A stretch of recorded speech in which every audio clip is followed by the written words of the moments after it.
Que a paz do Mestre Jesus esteja presente em cada coração. Sejam todos bem-vindos, os irmãos aqui presentes no Humberto de Campos e aqueles que nos acompanham das plataformas digitais do YouTube e do Facebook. Nesse momento, vamos para a leitura da noite. Evangelho em casa. O culto do Evangelho em casa, pelo menos uma vez por semana, ser-vos-á uma fonte de alegria e bênçãos. Renovemos o contato com os ensinamentos de Jesus, tanto quanto nos seja possível, e não somente o lar que nos acolhe se transformará em celeiro de compreensão e solidariedade, mas também a própria vida se nos fará luminoso caminho de ascensão à felicidade real. Nesse momento, vamos aquietar os nossos pensamentos e, elevando ao alto, rogamos ao nosso Mestre Jesus a sua presença aqui nesse ambiente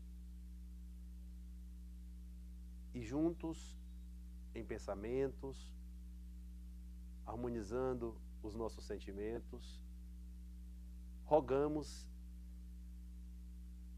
o amparo, a proteção, a intuição da mensagem da noite, dando ao palestrante a calma, a serenidade para a sua mensagem.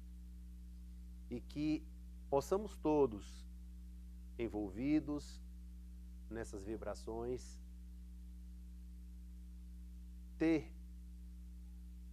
a essência dessa mensagem, colocá-la em prática em nossa vida, no nosso convívio social, e tendo sempre a figura do Mestre Jesus como nosso modelo e guia, onde quer que viemos. Fica conosco, Senhor, hoje e por todo sempre. Que assim seja. Vamos aos avisos da casa. Às terças-feiras temos a atividade do atendimento fraterno, uma conversa amiga, onde se fala de Jesus e acolhemos a todos. Estão todos convidados. Às quartas-feiras temos os estudos da casa, às 19 horas, o ESD, o EAD e também algumas obras complementares da codificação. E também às 14 horas temos a costura Vovó Elvira. Às sextas-feiras temos as reflexões evangélicas, que são palestras públicas em formato, né, como esse, e acontece às 15 horas, juntamente com a fluidoterapia. Aos sábados, temos às 14 horas o enxoval das crianças, né, das mães gestantes, que acontece às 14 horas. E também, semanalmente, aos sábados, temos a juventude espírita e a evangelização infantil. E a cada 15 dias temos a ação social Francisco de Assis. É um trabalho muito bonito, que acolhe 24 famílias vulneráveis, e aqui temos todo esse trabalho com esses pais, com seus filhos, de acolhimento, falando de Jesus. Trabalho muito bonito e convido a todos que possam conhecer esse trabalho. Então essas são as nossas atividades. E agora, com voto de muita paz, convidamos o nosso irmão Cláudio, que irá falar sobre o tema A Vida Futura.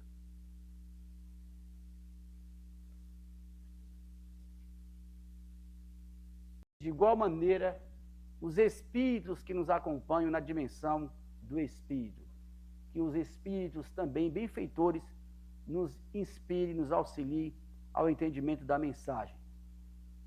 Falamos sobre a vida futura na perspectiva do diálogo de Jesus com com Pilatos, relatado por João no capítulo 18, versículos 33, 36 e 37, quando Jesus, sendo aprisionado, foi levado a Pilatos. E Pilatos perguntou então a Jesus, se Jesus, tu és o rei dos judeus, está sendo condenado por conspiração contra o domínio romano, contra o rei Herodes. Ao que Jesus respondeu, meu reino não é deste mundo. Se o meu reino fosse deste mundo, a minha gente houvera combatido para impedir que eu caísse nas mãos dos judeus. Então Pilatos voltou a perguntar, és, pois, rei? Jesus então lhe responde mais uma vez, tu o dizes que sou rei. Não nasci, não vim a este mundo, senão para dar testemunho da verdade. Aquele que pertence à verdade escuta minha voz, registrou João. Então a nossa reflexão desta noite é exatamente sobre esse diálogo, esta fala de Jesus com Pilatos, quando Jesus vai dizer que o meu reino não é deste mundo. E Allan Kardec, no livro O Céu e o Inferno, capítulo 1, item 1, falando sobre o porvir, o nada, nos traz uma reflexão oportuna que 19 séculos e meio depois nós vamos entender ainda mais porque Jesus se referia que o meu reino não é deste mundo. Diz Allan Kardec no livro O Céu e o Inferno, vivemos, pensamos e agimos, operamos. Eis o que é positivo. Nós vivemos, nós pensamos e nós agimos. E que também nós morremos. E isso não é menos certo. E nós sabemos que a única certeza que temos na vida física é que vai chegar um momento em que vamos deixar a vida física. Mas aí vem um questionamento filosófico de todos os tempos. De onde viemos, o que é que estamos fazendo aqui e para onde é que nós vamos. E o codificador continua do texto. Mas deixando a terra, para onde é que nós vamos? Que seremos após a morte? Estaremos melhor ou pior? Existiremos ou não vamos existir mais? Então, eis a questão de Shakespeare, ser ou não ser. Tal é a alternativa. Ou vivemos ou não vivemos. Para sempre ou nunca mais vamos viver. Ou tudo ou nada. Viveremos eternamente ou tudo se aniquilará de uma vez. Todo homem experimenta a necessidade de viver, quando estamos vivos no corpo físico, de gozar a vida, de amar e também de ser feliz. Isso é certo. Kardec faz uma proposta àqueles que estão moribundos, que estão enfermos, que estão nos últimos momentos, nos últimos suspiros dos hospitais ou no leito de dor. Dizei ao moribundo que ele viverá, ainda que sua hora seja retardada. Diz-lhe, sobretudo, que será mais feliz do que porventura o tenha sido, e o seu coração se rejubilará.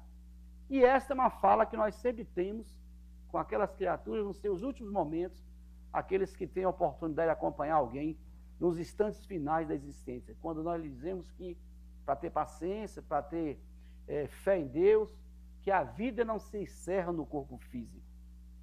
Ainda Allan Kardec, agora no item 4 do livro O Céu e o Inferno, nós que estamos aqui nesta noite conectados e que estamos aqui presentes, somos todos livres na escolha de nossas crenças. Nós cremos naquilo que seja mais conveniente para nós.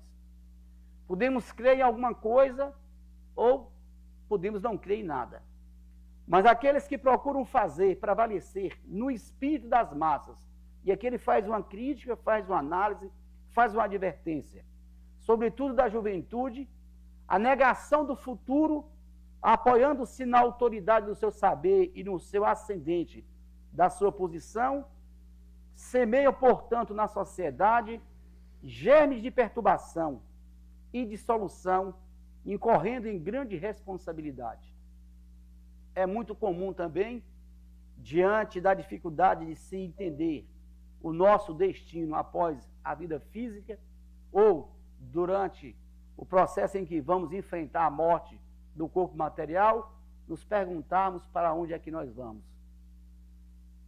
Dentre as muitas alternativas que são oferecidas, dentre elas é a negação do eu, é a negação da nossa condição de espírito eterno e imutável. E por que Kardec chama atenção por isso? Com a doutrina do nada após a morte, todas as relações cessam com a vida. E assim os seres humanos não são solidários no futuro. A descrença na existencialidade do espírito instiga nas criaturas humanas, sobretudo o orgulho, o egoísmo, a ganância, a sensualidade, a busca desenfreada pelo prazer, e nada esperando depois da morte, faz de tudo para aumentar os gozos presentes. Esta é uma filosofia materialista, negacionista, que tem sido para os adeptos do Evangelho, para os cristãos dos últimos 2000 anos, uma luta constante e permanente de manter a mensagem do Cristo para que aqueles que estão nesses últimos instantes da vida material possam compreender que nós somos formados de espírito e de matéria. Nesse momento nós estamos no corpo material. Nós estamos ocupando uma vestimenta, uma roupagem para a manifestação do eu, que é o espírito. E chegando o momento de deixar o corpo físico, certamente nós deixaremos. Mas não é o nada que nos espera. O que nos espera, conforme as muitas mensagens trazidas pelos médiuns através da relação entre espíritos desencarnados e aqueles encarnados, nos relatando, nos falando das realidades que existem para além da vida material. Equivale-se dizer que o materialismo, ao negar a existência do espírito, com o proclamar para depois da morte o nada, anula toda a responsabilidade moral anterior. Então as pessoas, sabendo que, intoxicada pela teoria do nada, elas então enveredam pelos caminhos, né, da cobiça, de viver a vida, de gozar o quanto mais melhor, e se assim fosse, teria lógica. Se não tivéssemos que continuar existindo, por que razão, por que motivo nós estaríamos procurando desenvolver as virtudes? Por que motivo nós estaríamos, por exemplo, neste momento, nesta casa, e outras tantas instituições religiosas e instituições espíritas? Não haveria nenhuma razão de estarmos buscando fortalecer as fibras morais de nosso ser, da nossa alma, se nós não acreditássemos que a vida prossegue para depois da existência física, sendo, consequentemente, um incentivo para o mal. Olha a advertência de Kardec. Equivale isso a dizer que o materialismo, com o proclamar para depois da morte o nada, anula toda a responsabilidade moral anterior, sendo, consequentemente, um incentivo para o mal. Que o mal tem tudo a ganhar do nada. Então, justamente são as tragédias que nós acompanhamos, é a criminalidade que campeia, são os vícios de toda a natureza, porque essas criaturas ainda não conseguem enxergar que elas são responsáveis pelas suas atitudes e pelos seus atos. E aí continua o codificador chamando a atenção. Somente o homem que despojou dos vícios e se enriqueceu de virtudes pode esperar com tranquilidade o despertar de outra vida.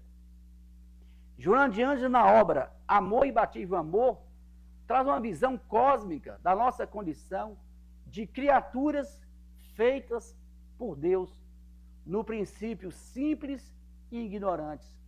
E com o suceder das múltiplas existências, nós vamos nascendo tantas vezes quantas houver necessidade, e o progresso do espírito é infinito, portanto, nós não temos dia e hora certa marcada para alcançar a evolução, senão quando tomamos a decisão de acertar. E Joana de Ângeles afirma: existir significa ter vida. Existir significa ter vida. Ao ter vida, nós fazemos parte do universo e contribuímos para a harmonia do cosmos. A existência humana é uma síntese, está aqui vivo neste momento, é uma síntese de muitas experiências evolutivas trabalhadas pelo tempo através de automatismos que vamos desenvolvendo que se transformam em instintos e se transmudam nas elevadas expressões do sentimento e da razão. Porque no princípio nós somos simples e ignorantes.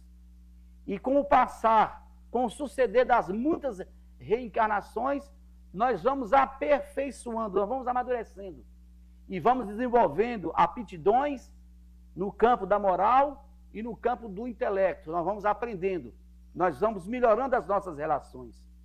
E para isso, claro, nós passamos por fase de transição ao deixar o corpo físico. E ao deixar o corpo físico, no processo de despreendimento, nós vamos habitar outras regiões no mundo espiritual. O despreendimento no momento da morte é algo que ocorre de forma gradual. Por isso, quando a gente está diante de pessoas com enfermidades duradouras, esse período das enfermidades é exatamente o período em que o indivíduo vai diminuindo os laços materiais, eles vão se arrefecendo e o indivíduo vai aos poucos penetrando na dimensão espiritual, se desmaterializando. Daí, quanto mais apegado às vibrações, às coisas, os apegos das coisas materiais, mais dificuldade o indivíduo encontra para se desprender dos laços materiais. Quanto mais o indivíduo está focado nos valores das relações afetivas, da prática da caridade, da prática do amor, da prática do perdão, o indivíduo que não guarda mágoa, o indivíduo que tem o bom hábito da oração, o indivíduo que tem o hábito do exercício de fazer a caridade em suas múltiplas possibilidades, quando chega o momento da desencarnação, esses indivíduos encontram condições, e assim também nós estamos ensaiando, e o convite fica nesse sentido, para também conseguirmos afrouxar cada vez mais os laços materiais que nos prende ao mundo material. Na escala da evolutiva dos espíritos, nós ainda nos encontramos na terceira faixa dos espíritos, que são os espíritos não adiantados, mas que estão empenhados nesse processo de evolução espiritual. Então, nessa escala que nós nos encontramos, que somos espíritos imperfeitos, nós ainda encontramos muita dificuldade de enxergar com clareza o nosso estado pós a morte material. E muitos de nós até têm medo de retornar à pátria do espírito. Mas, independente do medo que nós tenhamos, o certo é que quando chegar o momento da desencarnação, nós vamos deixar o corpo material e vamos adentrar ao mundo dos espíritos. Esse mundo dos espíritos, que geralmente nós falamos, parece que é um lugar distante, que é um portal que está em algum lugar sagrado. Quando nós falamos sobre isso, a dimensão espiritual é a própria dimensão que interage com a dimensão material. Nesse momento, nesse espaço, em todos os espaços que nós estamos relacionando, nós estamos sob a influência dos espíritos. Então, a dimensão material com a dimensão espiritual, elas se intercalam. E existe a influência tanto do mundo físico com os espíritos desencarnados, quanto existe a influência do mundo espiritual com o mundo material. A diferença é que, uma vez já despreendidos do mundo material, nós não nos deixamos aprisionar pelo mundo físico. E esse é um trabalho que nós estamos procurando realizar. A pluralidade das existências, ela é exatamente uma necessidade evolutiva para o espírito, tanto no campo do aprendizado, quanto também no campo da depuração e do aperfeiçoamento espiritual. A alma vai aos poucos, a alma, como Kardec definiu, ele se refere, o espírito estando preso no corpo físico, ele é uma alma. Quando nós deixamos o corpo material, nós voltamos a ser apenas espírito. E as reencarnações, os muitos nascimentos que nós temos, é exatamente a manifestação do amor e da justiça de Deus, que nos dá oportunidades do aperfeiçoamento através dos muitos nascimentos. Um único nascimento, ele é insuficiente, é muito pouco tempo para aprendermos tudo o que é necessário aprender sobre a vida, sobre o universo. Por mais intelectual que alguém seja, o indivíduo não conhece de tudo que precisa ser conhecido e compreendido. Então, a vida, por mais longa que alguém consiga viver, 120, 130 anos, 150 anos, é pouco para o sujeito aprender. E quando ele aprende muito do pouco, que é aquilo que ele é especialista no saber, que tem a ver com o mundo material, esse planeta Terra. Mas não existe apenas saberes que são necessários ser aprendidos no planeta Terra. Existem muitas moradas na casa do Pai. Nós já sabemos, pela própria percepção da ciência, que o mundo, que o universo, ele é infinito. Então, o conhecimento é infinito e existe saberes para muito além do planeta Terra. Alguém até pode dominar muito da ciência, da filosofia, dos saberes do planeta Terra. Mas dos demais planetas, o indivíduo não conhece porque ele não conviveu, ele não sabe. Embora Allan Kardec tenha sinalizado da possibilidade que muitos de nós já tivemos de ter vivido em outros planetas, e estamos aqui agora vivendo no planeta Terra, e vamos deixar também o planeta Terra, e vamos viver outras experiências em planetas, certamente alguns até melhores do que o planeta Terra, dado a infinitude dos planetas. Então, Allan Kardec vai perguntar no Livro dos Espíritos, na questão 132, qual é o objetivo da encarnação dos espíritos. E Allan Kardec ouve dos espíritos, aqueles que estão na dimensão espiritual, Deus lhes impõe a encarnação com o fim de fazê-los chegar à perfeição.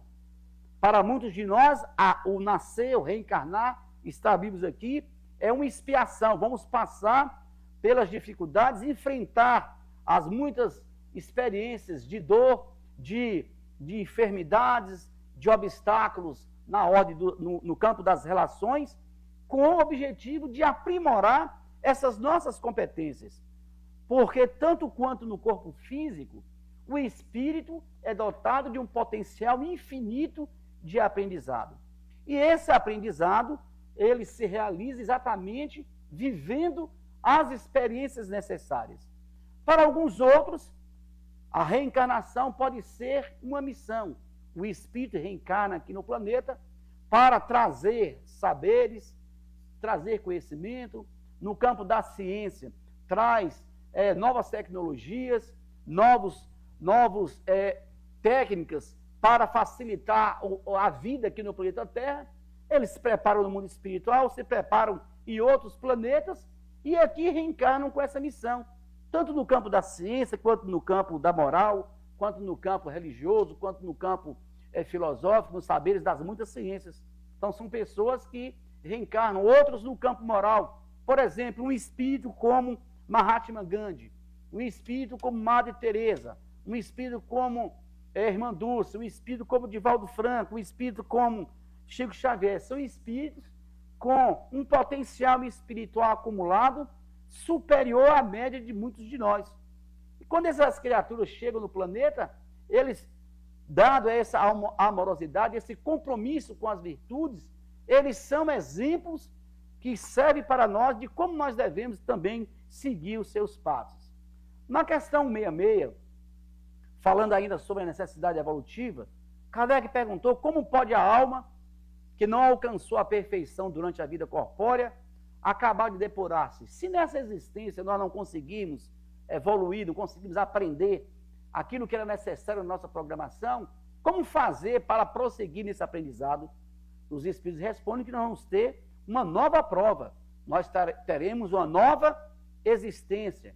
Essa existência, a alma passa então por muitas existências corpóreas? Sim, todos contamos muitas existências. Os que dizem ao contrário, pretendem manter-vos na ignorância em que eles próprios se encontram. Então vamos encontrar criaturas no campo da ciência, no campo da religião, alguns negativistas tentando nos manter na ignorância que eles próprios, por conveniência, eles se encontram, de negar o amor, a bondade, a misericórdia, a justiça de Deus, que é, como um bom pai, nos permitir aprender nas muitas existências que nós teremos.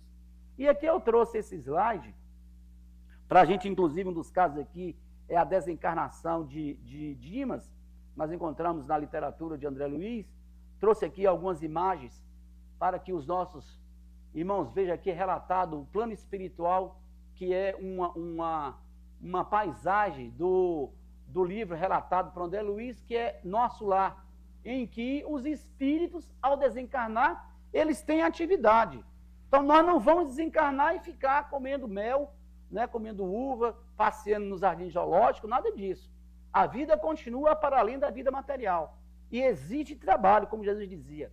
O Pai trabalha até hoje, eu também trabalho. E os espíritos são solidários conosco no plano espiritual. Quando nós estamos no mundo espiritual, nós vamos encontrar amigos, vamos encontrar familiares, vamos encontrar pessoas, espíritos que cuidam de nós. E aí no capítulo 3, da volta do espírito à vida corpórea, do mundo físico para o mundo espiritual, Kardec perguntou na questão 149, o que sucede à alma no instante da morte? O que vai acontecer conosco quando nós voltarmos ao plano espiritual, ao mundo espiritual? O que vai acontecer conosco? Volta a ser espírito, isto é, volve ao mundo dos espíritos, de onde saímos momentaneamente. A alma após a morte conserva a sua individualidade? Nós continuaremos tendo a nossa individualidade, nossa identidade? Sim, respondeu os espíritos de Allan Kardec. Jamais vamos perder a nossa individualidade. O que seria ela se não as conservássemos? E aí Kardec também vai perguntar mais na frente, como é que a gente pode ter prova da individualidade, da identidade dos espíritos? A literatura espírita, a codificação espírita, toda ela foi escrita, foi citada, foi narrada exatamente pelos espíritos que, evocados, se manifestaram, deram provas de sua identidade, tanto do ponto de vista da Allan Kardec evocando os espíritos. Muitos disseram a Allan Kardec exatamente onde é que estava o registro do nascimento deles. E deram também um registro do certidão de óbito. Ao conversar com Allan Kardec, o espírito se manifesta, ele pergunta o nome, eu sou fulano de tal. Onde é que ele pode encontrar a prova de sua existência?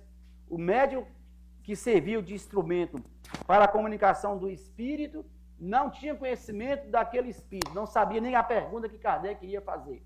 Portanto, o médium não veio preparado para responder o que Allan Kardec queria. Então, Chico Xavier, por exemplo, foi isso lá no filme Chico Xavier, tem uma cena interessante em que há um processo em que um jovem está sendo condenado por assassinar um amigo. E Chico Xavier, então, recebe uma psicografia em que o espírito se identifica, dizendo quem ele é, e relata que não houve má fé quando da arma que disparou. Ali foi um acidente. E ele assina a correspondência. Ao assinar a correspondência, foi feito o exame de grafoscópio e a grafoscopia comprovou o exame que aquela assinatura era exatamente daquela pessoa quando viva, né, que através da sua identidade fez seu documento. Então, a identidade dos espíritos, claro que isso precisa de pesquisa, né, considerando que não podemos também entrar nesse campo sem as atenções devidas, para evitar de sermos enganados pelos muitos espíritos que existem no mundo espiritual, também enganadores. Na questão 154, essa pergunta é muito curiosa, porque muitos de nós, ao falar da morte, a gente tem medo de morrer. Tem até um livro estou com o nome dele aqui, mas me esqueci. Ele está no mundo espiritual. Quem tem medo da morte? Então, é dolorosa a separação da alma e do corpo. No momento de desencarnar, existe, nós ter alguma dor na hora de separar o espírito do corpo. Kardec vai dizer, vai ouvir dos espíritos, que não existe dor na hora da desencarnação. O corpo, muitas vezes, sofre mais durante a vida do que no momento da morte. A alma, nenhuma parte toma disso. Ou seja, quando chegar aquele instante da desencarnação, é claro que a gente ouve nos filmes de terror, vê algumas narrativas, pessoas gritando, gemendo, pessoas se apegam ali sem querer sair da vida física, mas por mais que reclame, por mais que geme, o certo é que chegando a hora, e vai chegar esse momento, nós vamos deixar o corpo físico. E não há nenhuma dor. O que existe nesse instante de desespero é aquelas criaturas que estão apegadas à vida material. mas exaurindo os fluidos materiais, que prende os fluidos, o espírito é desligado do corpo e ele adentra o mundo espiritual. Na morte natural, a que sobrevém pelo esgotamento dos órgãos, em consequência da idade, então muitas vezes a velhice, por exemplo, então ao esvair de energia, muitas vezes as pessoas em ter idade avançada, elas desencarnam naturalmente, porque as energias se esgotam. O homem deixa a vida sem o perceber. É uma lâmpada que se apaga por falta de óleo. Então, feliz de nós que consigamos desencarnar nessa forma. Na questão 165, Kardec também faz uma pergunta curiosa e eu trouxe para compartilhar com os amigos. O conhecimento que temos do Espiritismo pode exercer alguma influência sobre a duração mais ou menos longa que poderemos passar no momento da desencarnação, da perturbação? Perturbação aqui é no sentido de deixar a vida física e adentrar ao mundo espiritual. Kardec disse para nós, e os espíritos reforçaram, que o conhecimento do Espiritismo propicia uma influência muito grande, porque já antecipadamente compreendia a sua situação. Mas não basta conhecer a doutrina espírita. A prática do bem e a consciência pura são o que maior influência exerce. Então, o exercício, a prática da caridade, a sinceridade com que nós servimos, o domínio para vencer o orgulho, o egoísmo, o desejo de vingança, praticar a caridade de perdoar, esquecer as faltas, a caridade material, quando possível, para aqueles que, estando na jornada conosco, são essenciais para nos facilitar o desprendimento do corpo físico. Por ocasião da morte, tudo, a princípio, pode parecer muito confuso. De algum tempo precisa a alma para se reconhecer. É como alguém que está dormindo e acorda repentinamente. Ou alguém que está dormindo e precisa acordar aos poucos para tomar conta da realidade que o cerca. Em que se funda, portanto, diante da compreensão da doutrina espírita, o dogma da reencarnação? Perguntou Allan Kardec. A reencarnação se fundamenta, sobretudo, na justiça de Deus e na revelação, pois incessantemente repetimos, o bom pai deixa sempre a porta aberta a seus filhos, uma porta para o arrependimento. Através das muitas reencarnações, esse arrependimento aqui é justamente das falhas, dos equívocos que nós cometemos inadvertidamente, por não entender porque a semeadura é livre, mas que a colheita é obrigatória e que nós podemos agir da forma que nós compreendemos que deva ser, que deva agir. Porém, as consequências de nossas ações nós haveremos de corrigir, nós devemos colher o fruto daquilo que nós plantamos. Então, através das encarnações, das muitas encarnações, não são poucas encarnações, alguém pode perguntar, existe uma média de reencarnações, 10 encarnações é suficiente? 20, 30?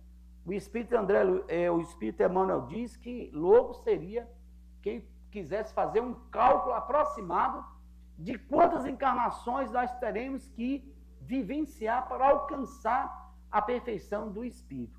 É claro que quanto mais empenho nós tenhamos no sentido de desenvolver as habilidades das relações afetivas no campo do amor, no campo do perdão, da convivência fraterna com as criaturas, da prática da caridade, quando a gente fala de caridade, não estamos falando de caridade apenas, como esses últimos dias, as pessoas ficam muito sensíveis, de dar coisas materiais, mas a caridade no sentido de conviver bem, de perdoar, de servir, de dar um conselho, de fazer uma prece.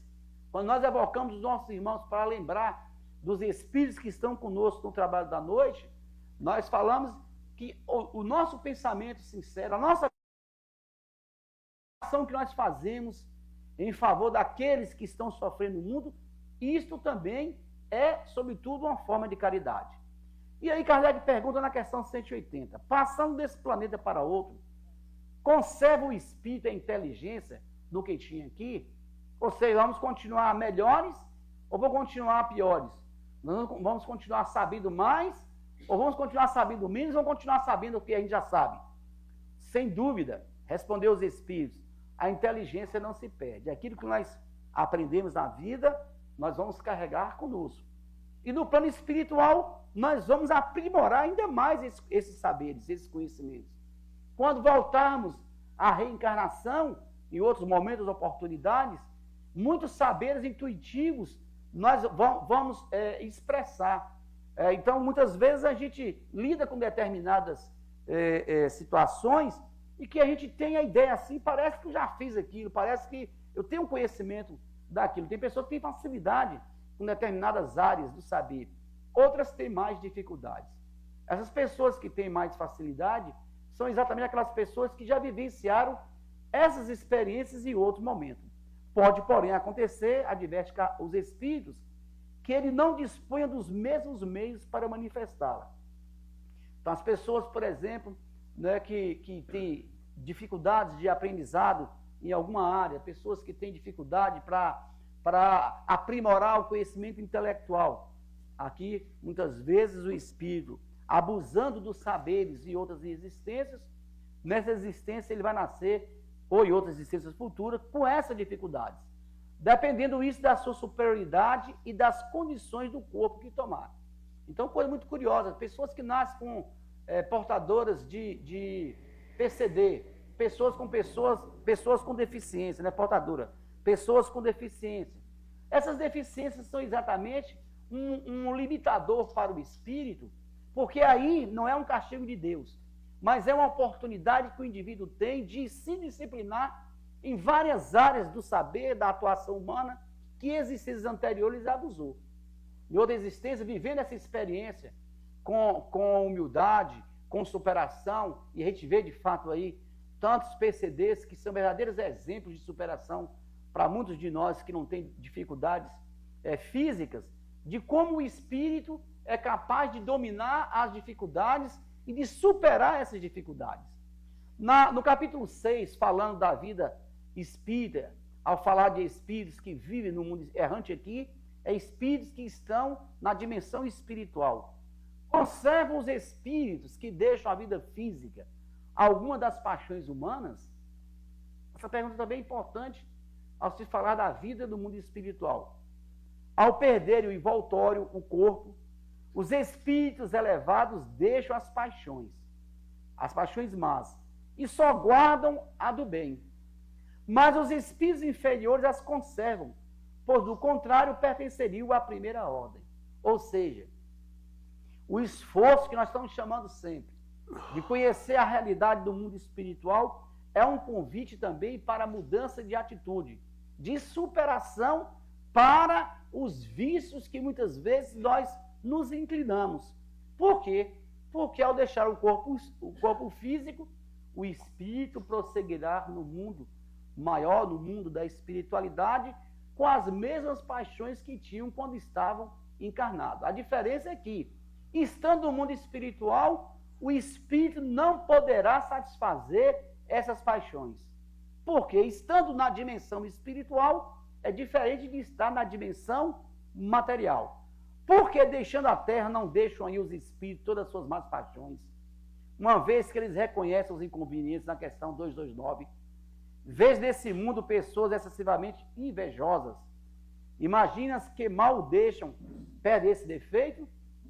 Acompanham os que da terra partem, sobretudo os que alimentam paixões bem acentuadas, uma espécie de atmosfera que os envolve.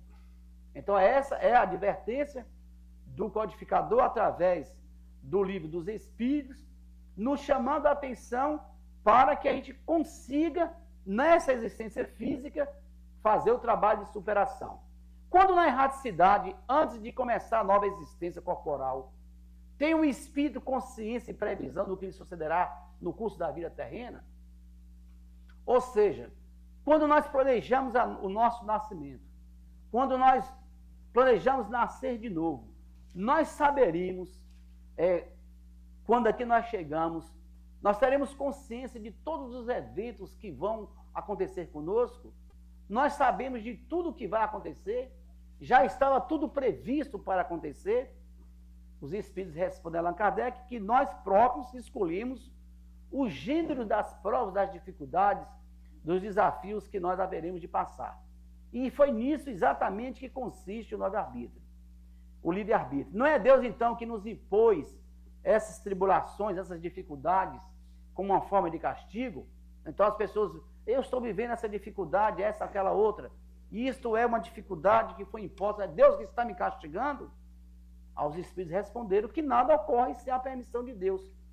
Porquanto foi Deus que estabeleceu as leis que regem o universo. Porém, as tribulações que nós vivenciamos, nós não podemos entender isso como uma vontade de Deus, mas como consequência do nosso livre-arbítrio, que ao escolher agir, nós agora temos que também procurar colher o fruto do que nós plantamos. E ele perguntou na questão 176, aquele que foi alguém com destaque na terra, alguém que foi grande na terra, e como o espírito vem achar-se entre os de ordem inferior, experimenta isso com alguma humilhação? Então, pessoas, atletas, artistas, políticos, pessoas ricas, detentoras de muitas fortunas, de muitos saberes, quando essas criaturas chegam no mundo espiritual, como é que eles são tratados? Eles são tratados de que forma? De forma inferior ou de forma superior? Talvez não vai dar tempo de apresentar, mas eu deixei aqui para o final alguns relatos que está no livro O Céu e o Inferno. Já falei aqui, tive a oportunidade de dizer outras vezes sobre a Rainha de França, última mensagem do Evangelho segundo o Espiritismo, no capítulo 2, quando ela diz que, chegando no mundo espiritual, ela imaginou que ela iria ser tratada como uma rainha. E como foi decepcionante, ela relata, sua chegada no mundo espiritual. Por quê? Porque, embora ela tenha sido alguém de destaque, de poderes temporários material, ela não foi uma pessoa que aproveitou essa oportunidade para exatamente servir com virtudes aos seus subordinados.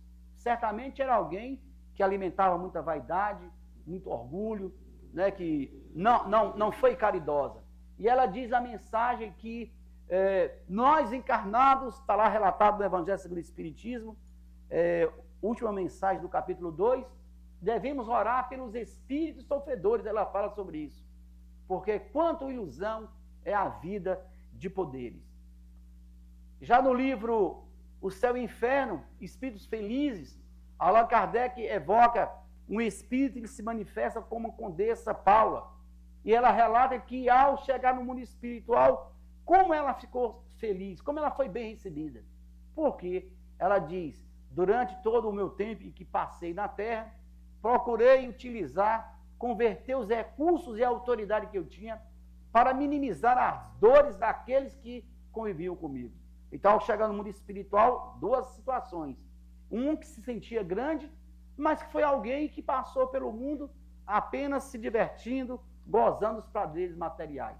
E o outro, Condessa Paula, que passou pela vida empregando todo o seu tempo, né, em servir, em auxiliar, em minimizar as dores. Como é a chegada desses espíritos no mundo espiritual? Ela é chegada através do apoio dos bons espíritos que recepciona, assim como vai acontecer conosco também. Quando chegar a nossa vez, nós já veremos chegar no mundo espiritual e nós seremos recepcionados em conformidade aos nossos atos e às nossas atitudes no mundo maior. Às vezes é bem grande, mormente se era orgulhoso e invejoso, ou seja, o sofrimento e a decepção. Aquele que foi grande na terra, já falamos. Além da simpatia geral oriunda da semelhança que entre eles exista, voltam seus espíritos a afeições particulares. Eu mostrei exatamente aquelas imagens anteriormente para dizer sobre isso. Que o nosso retorno ao mundo espiritual, ele poderá ser acompanhado dos espíritos que nos são simpáticos, que não são amigos, que não são até mesmo aqueles que foram familiares nossos, aqueles que nos são caros. Eu já falei aqui algumas vezes e vamos falar outras vezes tantas. Por isso nós precisamos criar o bom hábito de fazer o bem, criar o bom hábito de fazer, de praticar a caridade, inclusive a caridade da oração. Lembrar daqueles que retornaram ao plano espiritual. Nós precisamos mandar cartas de afeto, de gratidão àqueles que enquanto estavam a caminho conosco, foram mãos generosas que ajudaram a nossa existência, a nossa vida. E aqui, claro, nós temos que incluir no primeiro momento aqueles que já retornaram, nossos pais, nossas mães, né, familiares, nossos avós, amigos, pessoas que passam pela vida e que nos auxiliam, diminuem as dificuldades nossas, porque sozinhos nós não conseguiríamos executar todas as tarefas e os obstáculos precisam ser vencidos. Então, além da simpatia geral, oriunda da semelhança que entre eles existam, voltam-se os espíritos a afeições particulares, do mesmo modo que os homens, como nós temos essas afinidades, sendo, porém, que mais forte é o laço que prende o espírito uns aos outros, quando carente do corpo material, porque então esses laços não se acham expostos às vicissitudes e às paixões. Ou seja, aquelas relações que são superficiais, que estão no campo das relações materiais, essas são passageiras. Mas aquelas relações que estão focadas nas relações sinceras de gratidão, de afeto, de amor, essas permanecem no plano espiritual. André Luiz relata do seu encontro com Dona Laura e nosso lar no mundo espiritual. Dona Laura, inclusive, um espírito mais amadurecido, era ela que recepcionava os seus familiares quando afinados com ela e chegavam nas regiões, muitas vezes, alguns até, como ela narra um caso de uma neta que passou algum tempo no umbral, ela ajuda a recuperar e depois leva esse familiar lá para uma casa lá em nosso lar. André Luiz encontra com a sua mãe também no plano espiritual. Esse espírito de um estágio mais evoluído já havia ajudado André Luiz a sair do ambiente do umbral. Ele não percebia. Mais tarde, ele se adaptando à realidade do mundo espiritual, ele vai encontrar com Luísa, sua mãe, o espírito que havia sido sua mãe, no plano maior. E assim somos nós. Nós vamos encontrar com os familiares, com os amigos, com aquelas criaturas que nós vivemos no mundo físico e que elas tinham relações sinceras conosco. Aí, embora nós estejamos no mês de abril, essa questão aqui está mais ligada geralmente ao mês de novembro, Kardec perguntou sobre as comemorações dos mortos e funerais. Sensibiliza os espíritos, o lembrarem-se deles e os que eles foram casos na terra. Os espíritos ficam sensibilizados quando nós nos lembramos deles, quando nós fazemos nossas preces. Aí eles responderam: muito mais do que podeis supor. Se são felizes, ao nos lembrarmos deles, esse fato lhes aumenta a felicidade. E se por algum momento, alguma razão, eles não são felizes, se eles se encontram num estado de perturbação, aquele usou a expressão desgraçados, nos lembrarmos deles, isso serve para eles de um lenitivo. Então é nossa obrigação moral estarmos enviando nossas preces em favor daqueles que conviveram conosco, seja na condição de amigo, seja na condição de familiares mais próximos. Nós precisamos mandar cartas de afeto para esses espíritos, porque ele perguntou na questão 321, o dia da comemoração dos mortos é para os espíritos mais solene do que os outros dias? Aí os espíritos responderam, os espíritos prestam-se para ir ao encontro dos que vão orar no cemitério sobre os seus túmulos? Eles respondem, os espíritos acordam e vêm nesse dia ao chamado dos que da terra lhes dirigem seus pensamentos, como fazem no outro dia qualquer. Ou seja, o dia 2 de novembro não significa o dia mais especial para os espíritos. Da mesma forma que nós fazemos prece todos os dias, nos lembramos deles, da mesma forma eles respondem quando, no dia 2 de novembro, só que a diferença é que um contingente maior de pessoas estão no estado de oração. Aqui, para aproximar já para a nossa conclusão do trabalho, um instintivo respeito que em todos os tempos, entre todos os povos, o homem consagrou e consagra aos mortos. É efeito da intuição que tem da vida futura? Cuidar, lembrar dos mortos, mais do que apenas uma relação de afetividade. não seria também uma intuição que nós temos da vida futura? De que nós também somos imortais? De que nós também vamos habitar a dimensão espiritual? Ao que os espíritos disseram, é a consequência natural dessa intuição. Então, o instinto que nós temos, a intuição que nós temos de que existe vida após a morte, é exatamente consequência natural de que a vida existe após a morte. Até porque, como espíritos, todos os dias nós deixamos o corpo físico pelo sono e nós adentramos essa dimensão espiritual. E nós nos relacionamos com os nossos entes queridos, com os afetos, mas também nós podemos encontrar os desafetos no mundo espiritual. Se assim não fosse, nenhuma razão de ser teria a esse espírito. Então, concluindo o trabalho desta noite, a grande dificuldade que nós temos de falar da vida espiritual, a grande dificuldade que nós temos de falar da vida futura, está ligada exatamente ao apego que nós temos ou não tenhamos do mundo e das coisas materiais. E muitas vezes a perda do menor dos bens causa a muitos de nós um enorme desgosto.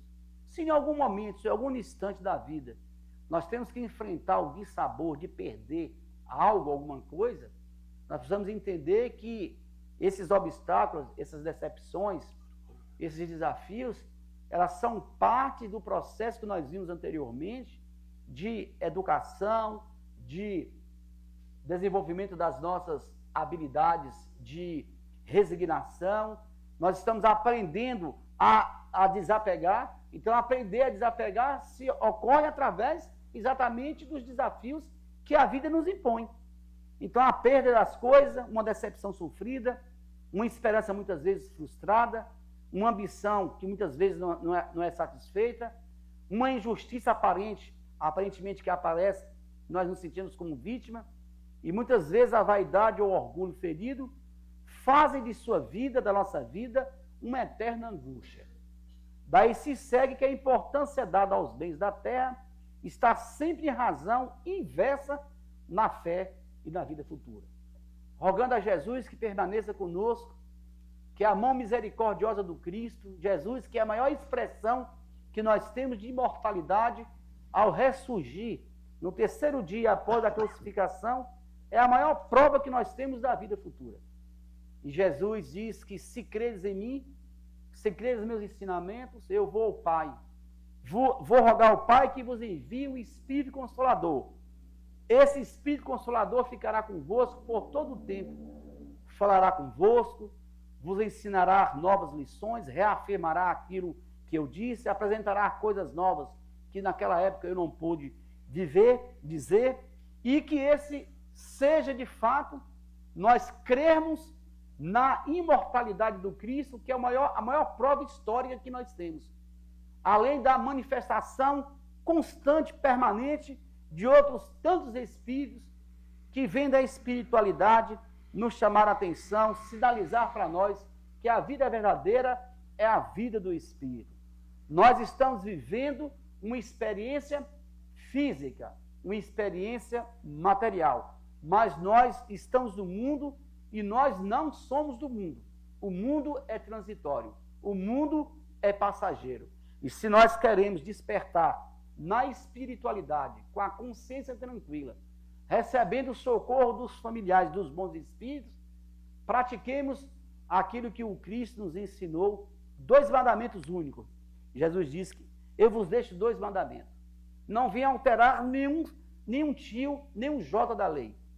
Amar a Deus sobre todas as coisas e amar ao próximo como a si mesmo.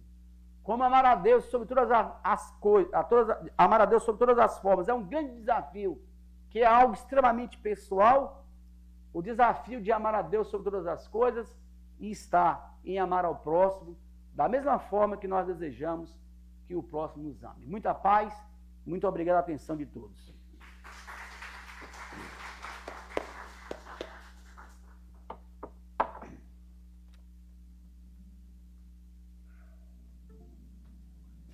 Aqui para nós. Obrigado, meu amigo.